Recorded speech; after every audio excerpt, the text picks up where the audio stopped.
মেঘনা নদীর পাড়ে, ঠিক মেঘনা ব্রিজের পাড়ে আমরা কয়েকজন বন্ধু মিলে ইফতার করতেছি। এই যে প্রথম আমাদের যে লেমন, খুব একটা ভালো ছিল, মাঝে মাঝে বদমাইশি করে। তারপর আছে শফিক, তারপর আছে শামীম, ওয়াসিম।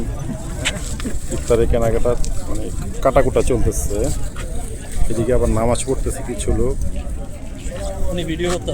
হ্যাঁ হ্যাঁ, আনোয়ার আছে, তারপরে মারুফ আছে, ওই যে মিজান আছে, মারুফ আছে।